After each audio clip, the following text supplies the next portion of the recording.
नमस्कार, आप देख रहे हैं हिंदी सवेरा न्यूज और मैं हूं आपके साथ ज्योतिका। आइए रुक करते हैं खबर की ओर। विश्व हिंदू परिषद नेपाल के राष्ट्रीय अध्यक्ष पहुंचे वृंदावन। नेपाल को हिंदू राष्ट्र घोषित कराने के अलग जगह विश्व हिंदू परिषद के राष्ट्रीय अध्यक्ष परसोत्तम भंडारी द्वारका धाम सलासा बालाजी आदि होते हुए आज वृंदावन पहुंचे, जहां उन्होंने मथुरा महानगर जिले के पदाधिकारियों से मुलाकात की और ठाकुर जी के दर्शन किए।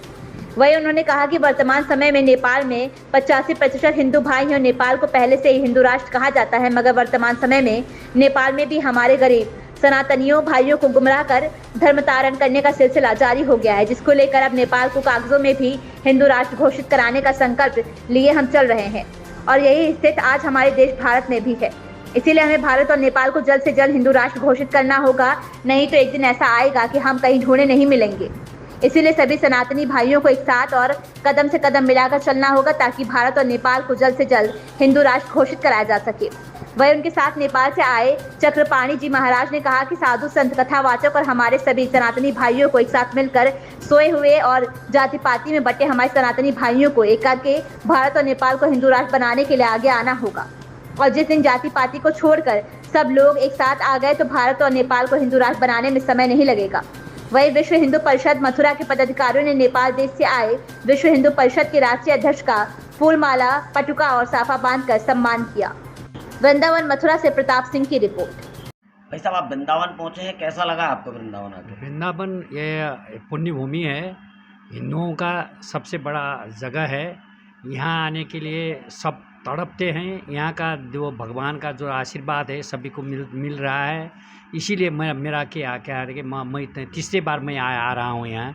ये मेरा तीसरा मौका है। बहुत अच्छा लग रहा है। यहाँ का जो मंदिर है, जो धर्म प्रति आस्था है, जो बहुत अच्छे तरीके से चल रहा है। इसके लिए मैं बहुत खुश हूँ कि ऐसा ही करके हम लोगों को इसकी सुधार करके अपने देश में अपने धर्म, जहाँ अपना धर्म अच्छा से नहीं चला सकता है, अच्छा धर्म अच्छा तौर से धर्म का रक्षा नहीं कर पाएंगे तो हमारा कुछ नहीं बनेगा।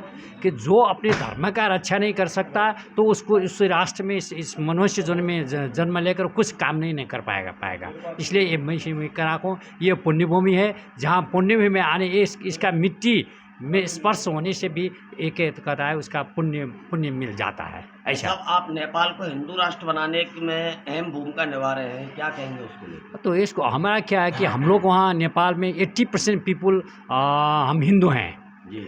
जब 2072 साल में हमारा वहाँ जो कॉन्स्टिट्यूशन अमेंडमेंट नया कॉन्स्टिट्यूशन बना, उस कॉन्स्टिट्यूशन माने तो पीपुल्स के मैंडेट बिना, विदाउट मैंडेट ऑफ पीपुल्स, ये नेता लोगों ने क्या कि उनके कुछ इन्फ्लुएंस में पढ़ के उन लोगों ने ये प्रोविज़न रख दिया है। इसीलिए हम लोग क्या कर रहे हैं कि जो 80% हम लोग नेपाली हिंदू हैं तो क्यों नहीं हमारा देश हिंदू राष्ट्र नहीं?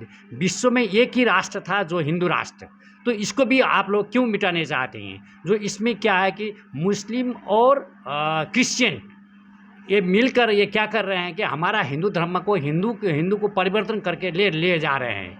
वहाँ कुछ गरीबी है, ये हम मानते हैं, तो गरीबी का फ़ायदा उन लोगों को ले रहा है। जो कुछ लोग उन डोनेशन कर देते हैं, वो डोनेशन के आधार में क्या होता है कि वो हमारे पीपुल जो है, गरीब पीपुल, जनजाति पीपुल है, वो उसमें लोभ में फंस जाते हैं। इसीलिए उसमें कुछ ज़्यादा वो हो रहा है। आप नेपाल से वृंदावन पहुंचे हैं, कैसा लग रहा है? जय श्री मन्नारायण की जय श्री मुक्तिनाथ। कृष्णाय वासुदेवाय हरये परमात्मने प्रणतक्लेशनाशाय गोविंदाय नमो नमः। वसुदेवसुतं देवं कंसचाणूरमर्दनं देवकी परमानंदं कृष्णं वंदे जगद्गुरुं। नमो धर्माय महते धर्मो रक्षति रक्षितः। अभी हम लोग नेपाल से तीर्थ यात्रा के लिए द्वारकाधीश सोमनाथ दर्शन करते हुए पुष्कर क्षेत्र से अभी वृंदावन में आए हैं। ऐसे तो हम यहीं वृंदावन के ही उत्पादन हैं, वृंदावन की ही कृपा हमारे ऊपर में है।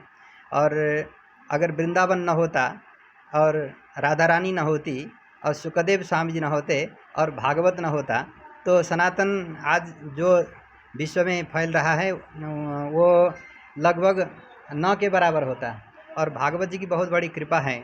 और ऐसे तो यहाँ लगभग 1991 से हम वृंदावन में आ रहे हैं नियमित रूप से, और यहीं से हमारा भागवत का स्वाध्यायन भी हुआ है। और हमारे गुरुजी महाराज कन्हैयालाल शास्त्री जी गुरुजी रहे, और हमारे नेपाल के एक बहुत बड़े विद्वान जो त्रिदंडी षटकोप यतिराज रामानुजीयर स्वामी जी महाराज रहे मेरे गुरुजी। और यहाँ रंग मंदिर के जो श्री गोवर्धन रंगाचार्य स्वामी जी महाराज जो उत्तर भारत का सबसे बड़ा मंदिर है, पूरा प्राचीन मंदिर है, और इससे हमारा बहुत पुराना संबंध है। हम यहीं के शिष्य परंपरा में आते हैं। तो यहाँ पर आकर के हमको तो अपने घर में आ रहे हैं, अपने पियर में आ रहे हैं, अपने महाराज जी हिंदू ननियाल राष्ट्र में आ को रहे लेके हैं। अलग तो- जगाई जा रही है आपके नेपाल में, क्या कहेंगे उसको? तो हिंदू राष्ट्र के बारे में क्या है कि नेपाल सदियों से वो हिंदू राष्ट्र रहा है। वहाँ के लोगों को कभी ये पता नहीं था कि हिंदू राष्ट्र से फिर मतलब सेकुलरिज्म राष्ट्र होगा, धर्मनिरपेक्ष राष्ट्र होगा, ऐसा कभी किसी को पता ही नहीं था। तो वहाँ अंतर्राष्ट्रीय खेल हो रहा है, जैसे चाइना और भारत को भिड़ाने के लिए पश्चिम के लोग, पश्चिमा लोग जो हैं वो बहुत साजिश रच रहे हैं, और इससे जो बनाया जो सनातन हिंदू राष्ट्र था उसको खारिज करके धर्मनिरपेक्ष बनाया गया।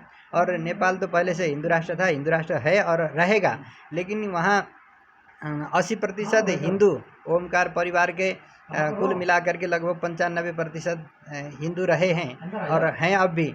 लेकिन उनको तेज़ी से कर्मठ धर्मांतरण करने के लिए जो साजिश हुआ है उसके खिलाफ में हम लोग एकदम ज़मीनी स्तर पर काम कर रहे हैं।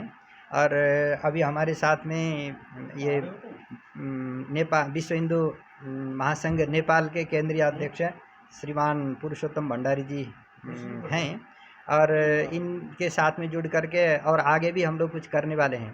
और इसमें क्या है कि ये राष्ट्र अलग है, वो राष्ट्र की सीमाएं रेखाएं अलग है, लेकिन संस्कृति संस्कार धर्म एक होने के नाते हम सबको मिल करके वहाँ जो हिंदू राष्ट्र है उसके लिए भारत के लोगों को भी साथ आना चाहिए। और यहाँ कुछ हो जाए तो नेपाल भारत सांस्कृतिक रूप से तो एक ही है।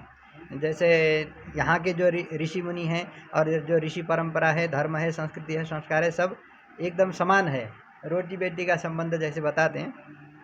राजनीतिक जो स्थितियाँ हैं वो अलग हैं, लेकिन अब राजनीतिक स्थिति में भी क्योंकि राजनीति ही मेरुदंड रहता है, नीति नाम राजा राजनीति, तो राजनीति में थोड़ा विधर्मी लोगों का जो प्रवेश हुआ है उनको साइड करने के लिए हम सभी हिंदुओं को एकत्रित होना चाहिए। इसके लिए हमारे नेपाल में भी बहुत सारे कथाकार कथावाचक जो व्यासपीठ में रह कर करते हैं, उनके साथ में भी बहुत सारे लोग जुड़े हुए हैं। और मैं तो आप लोगों से भी ये निवेदन करना चाहता हूँ कि यहाँ भारत या वृंदावन का जो योगदान है सनातन हिंदुत्व की रक्षा के लिए, जो कथाकार जो व्यास पीठ में रह कर के कथा करने वाले जो प्रामाणिक लोग हैं, उन आचार्यों का भी एक बहुत बड़ा एक सम्मेलन होना चाहिए। और उनसे जुड़े हुए सभी लोगों को हम लोग जब तक एकत्रित नहीं करेंगे, संगठित नहीं करेंगे, तब तक हम वही जैसे अभी जो कहावत चला है कि बटेंगे तो कटेंगे, और संगठित रहेंगे तो ही हम बचेंगे। तो संगे शक्ति कलौगे, इस दृष्टि से वहाँ नेपाल में भी काम हो रहा है, यहाँ पे भी इसको और मजबूती से आगे बढ़ाना है। यही हमारा संदेश है। जय श्री राधे।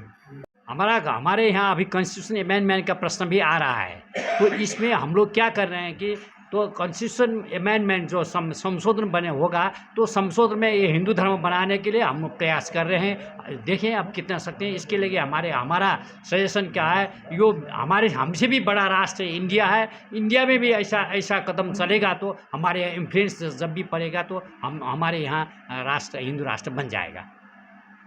इस खबर में बस इतना ही। बने रहिए हिंदी सवेरा न्यूज के साथ।